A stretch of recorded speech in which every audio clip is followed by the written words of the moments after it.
Once the golden couple of the royal world, now left out in the cold. Prince Harry and Meghan Markle have just been dealt a major blow, a royal snub, that not only shocked their fans, but also raised serious questions about their current standing in the royal family and the public eye. According to sources close to the palace, Harry and Meghan were noticeably absent from a major royal event. And this wasn't a small family gathering or an informal occasion. This was the kind of moment that usually calls for full royal representation, but somehow, the Duke and Duchess of Sussex didn't make the cut. Insiders say the couple is disappointed over the exclusion, and honestly, who wouldn't be? After stepping back from royal duties in 2020, they've tried to carve out a new identity, one that balances independence with a sense of continued relevance. But this latest move from the royal institution seems to signal something more, permanent and more personal. So, why does this snub matter? Because it's not just about one event. It's about the larger story of power, popularity, and perception. And perhaps most striking is the quiet way the palace sent its message.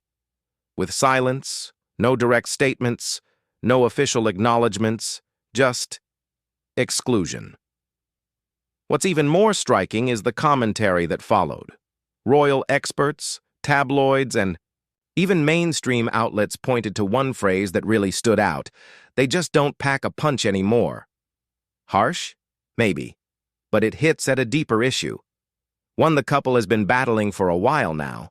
When Harry and Meghan first left the UK, they were everywhere. Interviews, Netflix deals, podcasts, a high-profile tell-all with Oprah, their brand was burning hot. But in recent months, the energy around them has shifted. Spotify canceled their deal. Their Netflix content saw mixed reactions.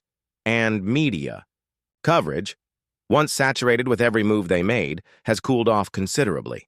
For a couple who relied heavily on media buzz and public fascination to build their post-royal identity, that's a big problem. And now, with this royal event snub, it's as if the crown is quietly confirming what some in the press have already been whispering. The Harry and Meghan phenomenon may be losing steam, but let's be fair. It's not all on them. The royal family has its own playbook. It's slow, strategic, and deeply rooted in tradition.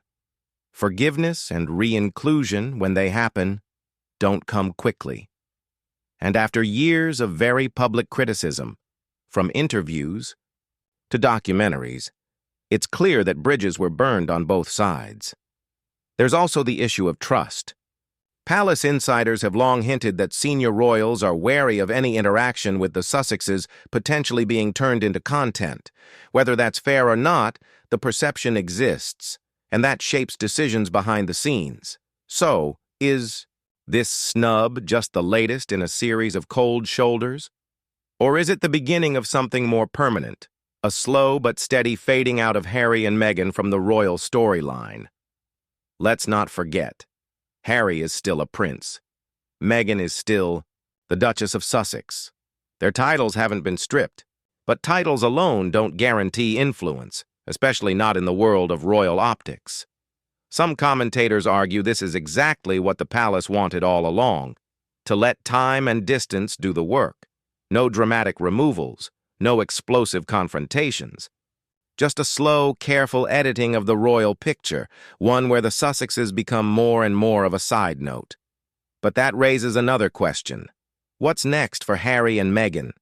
Their future as public figures depends heavily on how they pivot from here. Will they continue focusing on philanthropy? Will Meghan revive her lifestyle brand?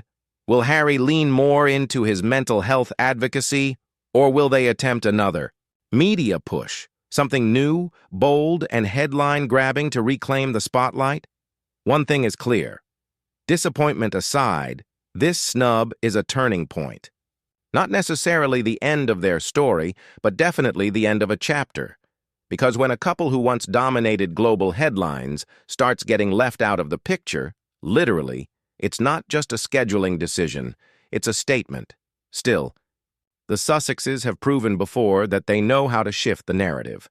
Whether they can do it again and regain some of the magic they once had is yet to be seen. But in the world of royalty, one thing never changes. The crown always plays the long game, and right now that game might just be leaving Harry and Meghan behind.